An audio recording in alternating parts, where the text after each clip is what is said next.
হাজিরিন, আমাদের জন্য আল্লাহ তাআলা তৈরি করে রেখেছেন জান্নাত। কেমন জান্নাত? হযরত মূসা আলাইহিস সালামের এক হাদিস, এক বর্ণনায় মূসা আলাইহিস সালাম আল্লাহ পাক রব্বুল আলামিনকে জিজ্ঞেস করেছিলেন। এই হাদিসটা হলো মুসালসালাতের মধ্যে আছে। তো আমি যেহেতু টোটালটা বলবো না, অল্প কিছু বলবো, এই জন্য মুসালসালাতের সেই তাসালসুল বিযিহক যেটা, এটা আমি আর এখন আমল করছি না। আল্লাহ তাআলাকে জিজ্ঞাসা করেছিলেন হযরত মূসা আলাইহিস সালাম, আয় আল্লাহ, আপনি আমাদের জন্য জান্নাত তৈরি করেছেন বলে। হ্যাঁ, তো আমি একটু জানতে চাই সবচেয়ে স্ট্যান্ডার্ড জান্নাতটা কেমন আর সবচেয়ে নিম্নমানের জান্নাতটা কেমন, এই দুইটা আমি একটু জানতে চাই। কারণ এই দুইটা জানতে পারলে মাঝখানকারটা অনুমান করাটা একেবারে সহজ। তো লম্বা হাদিস, আল্লাহ তাআলা হযরত মূসা আলাইহিস সালামকে বললেন, সবচেয়ে উন্নত মানের জান্নাতের কথা আমার জিজ্ঞেস করতেছো? শোনো, একটা কথা বললেই তুমি ফাইনাল বুঝতে পারবা।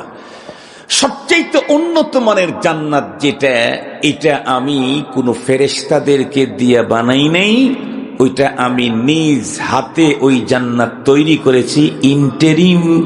ইন্টেরিয়রটা আমি নিজে সাজাইছি, ভিতরের ডেকোরেশনটা আমি নিজ হাতে করেছি। এবং শুধুমাত্র নিজ হাতে করেছি তাই না, আ'আদতু লিইবাদিয়াস সালিহিন মা লা আইনুন রাআত ওয়ালা উযুনুন সামিআত ওয়ালা খাতারা আলা কলবি বাশার। আমি যে ইন্টেরিয়র করেছি, সাজিয়েছি, আমি যে ডেকোরেশন করেছি, এটা কিয়ামত পর্যন্ত পৃথিবীতে এখন 5 স্টার 7 স্টার মার্কের হোটেল আছে, কিয়ামতের আগে হয়তোবা 100 স্টার মার্কের হবে, 1000 স্টার মার্কের হোটেল হবে। আল্লাহ তাআলা বলেন, কিয়ামত পর্যন্ত কোন মানুষের কল্পনাতে ওই জাতীয় ইন্টেরিয়র কোনদিন আসতেই পারে না, সেটা আমি করে রেখেছি। এর চাইতে আরো মজার কথা হলো, আল্লাহ তাআলা বলেন, এটা যে আমি সাজাইছি আর বানাইছি, বানানোর পরে এটা আমি আমার পদস্থ ফেরেশতাদেরকেও এক নজর দেখতে দেই নাই, তৈরি করে মুকাফফাল করেছি, ইনটেক সিলগালা লাগায় রাখছি। কেন?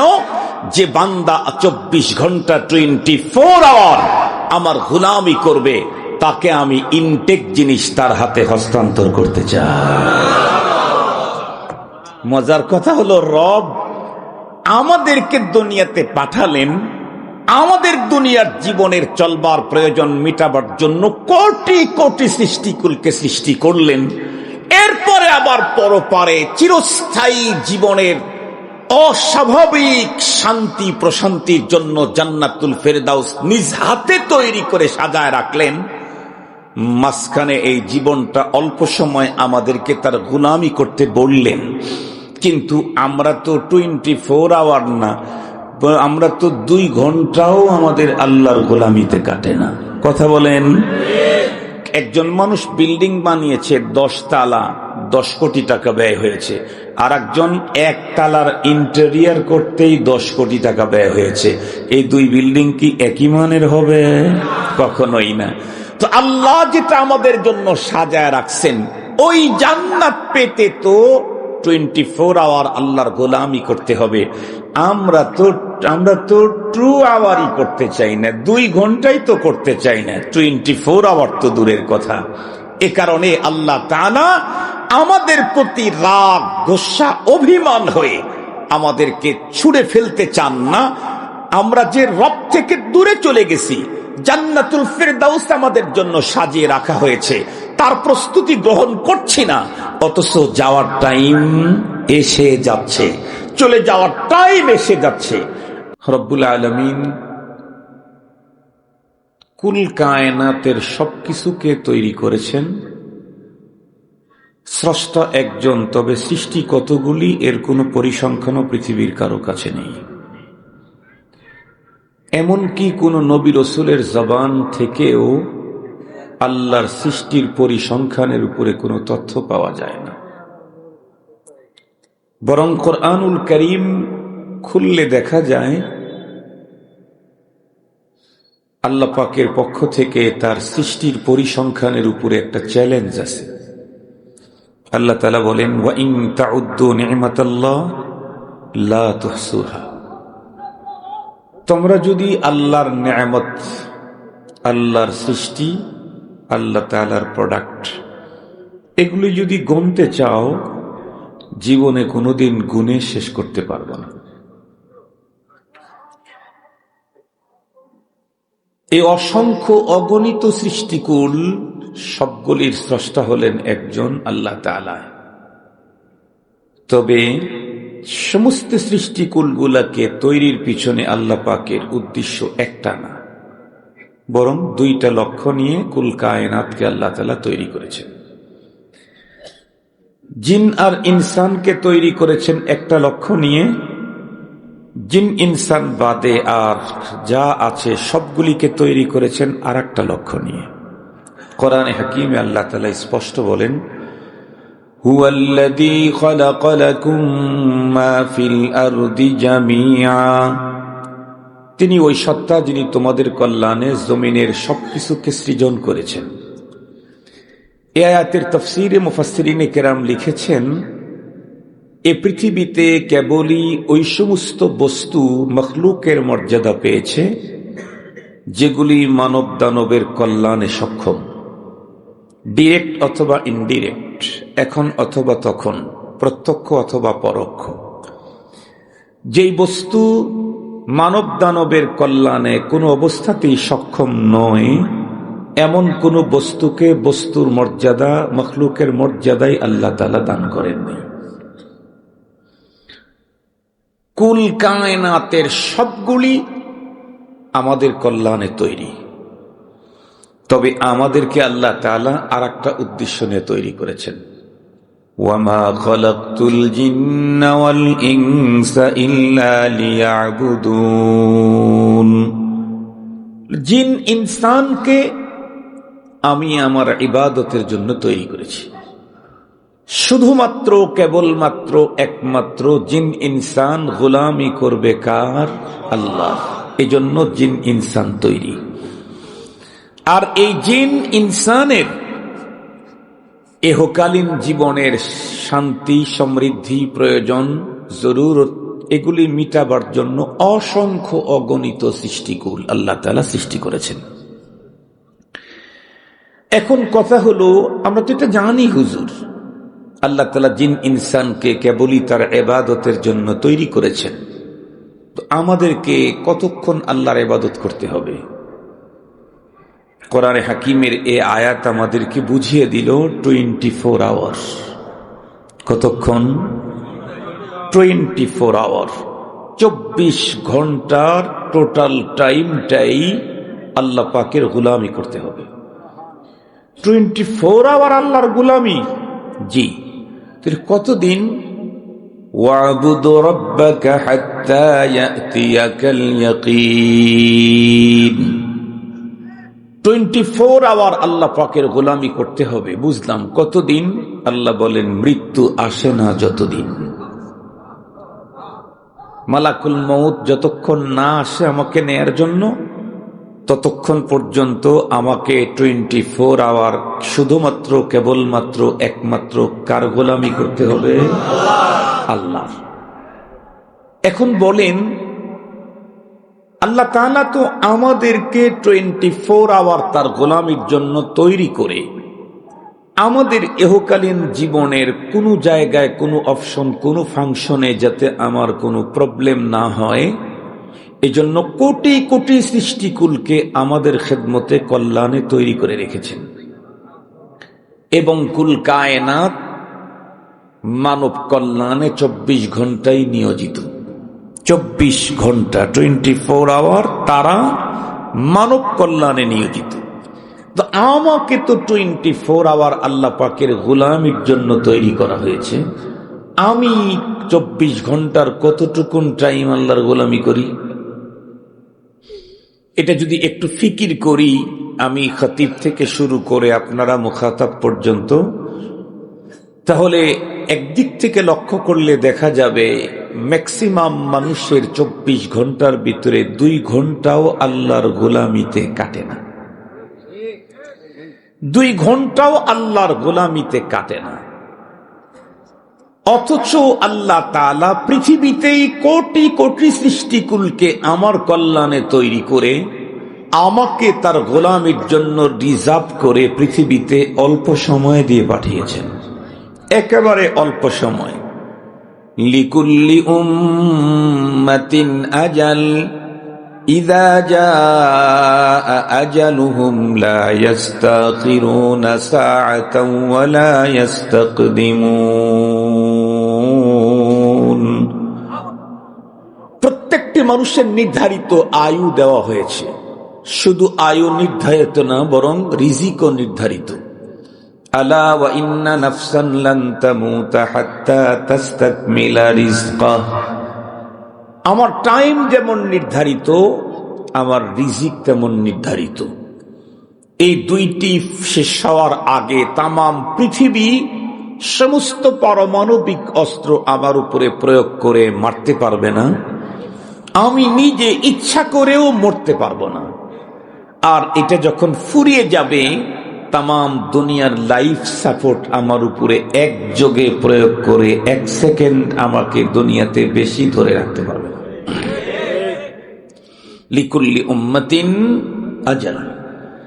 মুহতারাম হাজিরিন, রব্বুল আলামিন আমাকে তার জন্য রিজার্ভ করে পাঠালেন পৃথিবীতে অল্প সময়ের জন্য। এরপরে কি হবে? এরপরে আল্লাহ তাআলা আমাকে তার কাছে ফিরিয়ে নিবেন। কুল্লু নাফসিন যায়িকাতুল মাউত ওয়া ইন্নাকুম সুম্মা ইলাইনা তুরজাউন। কোরআনে হাকিম আল্লাহ তাআলা বলেন, প্রতিটি প্রাণীকে মৃত্যুর স্বাদ গ্রহণ করতে হবে, আর তোমাদেরকে আমার কাছে রিটার্ন ব্যাক আসতে হবে। তো আল্লাহ পাকের কাছে রিটার্ন গেলে তারপরে কি হবে?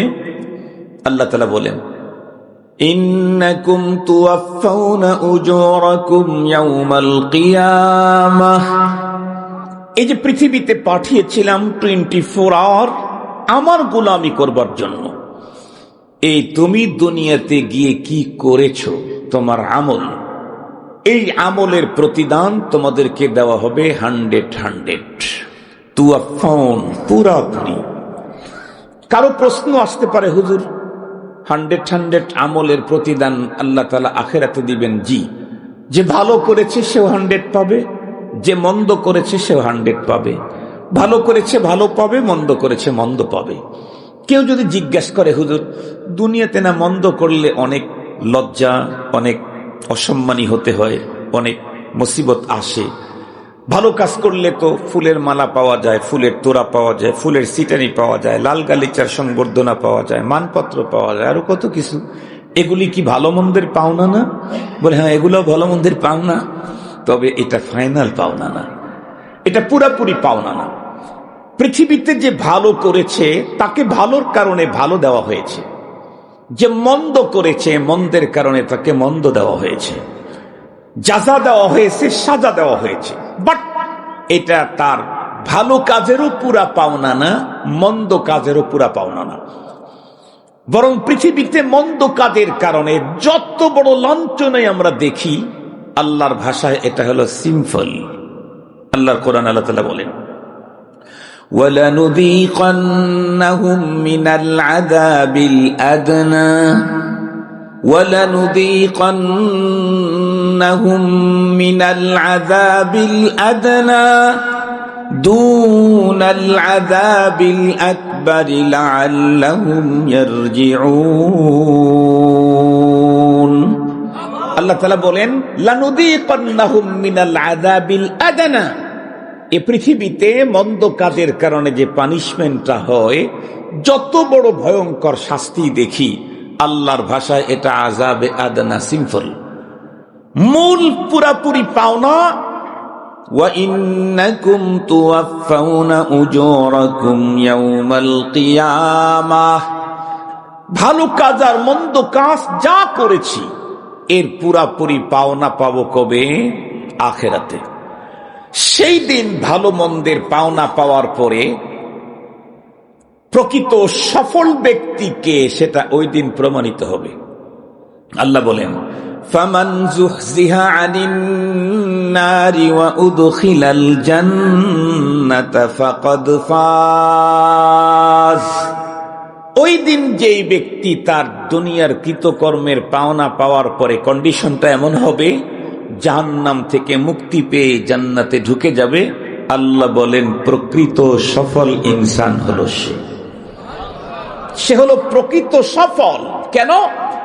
এই যে জান্নাতে ঢুকলো, আর জীবনে কোনোদিন এখান থেকে বেরোতে হবে না, আর কোনোদিন তাকে দুঃখ টাচ করবে না। আমরা তো মনে করি সবচেয়ে বড় বুদ্ধিমান হলো প্রথম চান্সেই নমিনেশন পেল, সাথে সাথে এমপি হয়ে গেল, সাথে সাথে আবার প্রধানমন্ত্রী, পিএম, প্রাইম মিনিস্টার হয়ে গেল। আমাদের দেশেই তো কিছুদিন আগে এরকম ঘটনা ঘটছে না? আমাদের দেশের বর্তমান প্রধানমন্ত্রী জনাব তারেক রহমান সাহেব প্রথম এমপি এবং প্রথম মন্ত্রী না, শুধু প্রধানমন্ত্রী। আমরা হয়তো ভাবতে পারি যে লোকটার জীবনের প্রথম এমপি হয়েই প্রধানমন্ত্রী হলো, এই লোকটা হলো প্রকৃত সফল। অথবা এরপরে সামনে আবার ওআইসির যদি চেয়ারম্যান হয়ে যেতে পারে তাহলে আরো সফল। এরপরে যদি আবার জাতিসংঘের যদি চেয়ারম্যান অথবা মহাসচিব হয়ে যেতে পারে তাহলে তো সর্বোচ্চ সফল। না, এগুলি কোনোটাই সফলতা না। কেন? কারণ কুল্লু মান আলাইহা ফান। কি এর সফলতা? আমি চেয়ার পাইলাম, পাওয়ার পাইলাম, সব পেলাম, কিন্তু এ পৃথিবীতে আজীবন থাকার গ্যারান্টিও কি পেয়েছি? না না না। ये चमन सहरा भी होगा ये खबर बुलबुल को दो, ये चमन सहरा भी होगा ये खबर बुलबुल को दो, ताकि अपनी जिंदगी को सूझ कर कुर्बा करे, ताकि अपनी जिंदगी को सूझ कर कुर्बा करे। একজন কবি বলেন যে আমাদের দেশের বুলবুল পাখিগুলি রকমারি ফুলের বাগানের ডালে ডালে পাতায় পাতায় হেলে দুলে নেচে নেচে কিচিমিচি সুরে গান গায়ে, নৃত্য দেয়, ড্যান্স দেয়। ওই বুলবুল পাখিকে একটা মেসেজ পৌঁছাও, এই বুলবুল, তুমি যে এই রকমারি ফুলের বাগানের ডালে ডালে পাতায় পাতায় অতি আনন্দে মেতে উঠে নেচে হেলে দুলে কিচিমিচি সুরে গান গাচ্ছ, তুমি কি জানো এ বাগান সারা জীবন থাকে না, কোনো একদিন কি হয়ে যাবে? বিরান হয়ে যাবে। বাগান যদি বিরান হয়, তুমি তো সেই বাগানের এক পাখি, তোমার অস্তিত্ব কোথায়? সঙ্গত কারণে পৃথিবীতে আমার যত বড় পদ পদবী মর্যাদাই হোক, এটা আমি প্রকৃত সফল না। এক নাম্বার হলো এই পদ পদবী চিরস্থায়ী না। দুই নাম্বার, না হয় মেনেই নিলাম আমি যতদিন পদ আছে ততদিন, কিন্তু আমি কতদিন? কথা বলেন না কেন? আমি কতদিন?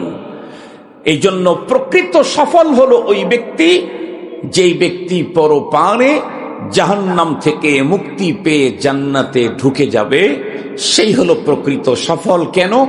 তার জীবনের আর কোনোদিন সমাপ্তি হবে না, দুঃখ কোনোদিন তাকে টাচ করতে পারবে না, তার মর্যাদার এক চুল পরিমাণ কোনোদিন ঘাটতি হবে না, জীবনে কোনোদিন টেনশন তাকে ছুঁইতে পারবে না। মুহতারাম হাজিরিন, এবারে আসেন তো আল্লাহ তাআলা আমাদেরকে 24 ঘন্টা তার গোলামির জন্য দুনিয়াতে পাঠালেন, আমাদেরকে আবার ওনার কাছে ফিরিয়ে নিবেন। নিয়ে কোথায় দিতে চান? জান্নাতে। জান্নাত তৈরি করে রেখেছেন, শুধু তৈরি করে রাখছেন না, আবার ডাকতেছেন আমাদেরকে, ওয়াল্লাহু ইয়াদউ ইলা দারিস সালাম। আল্লাহ তাআলা শুধু জান্নাত তৈরি করে রেখেছেন তাই না, আবার ডাকতেছেন। রাস্তার ভিতরে যাইতে থাকলে হোটেলের পাশ দিয়ে গেলে ডাকে না, এদিকে এদিকে আসেন ভাই, ভাই এদিকে আসেন, ও ডাকে। আল্লাহ তাআলা জান্নাত তৈরি করেছেন, আবাসিক হোটেল। এরপরে আবার পৃথিবীর মানুষকে আল্লাহ তাআলা জান্নাতের দিকে ডাকছেন। উনি একাই ডাকছেন না, স্পেশালি হাত ধরে ধরে জান্নাতের পথ দেখাবার জন্য নবী রাসূল পৃথিবীতে প্রেরণ উনি করেছেন। কথা বলেন, কে করেছেন? আল্লাহ, যে আমাকে হাত ধরে ধরে জান্নাতের পথের দিকে নিয়ে যাবে।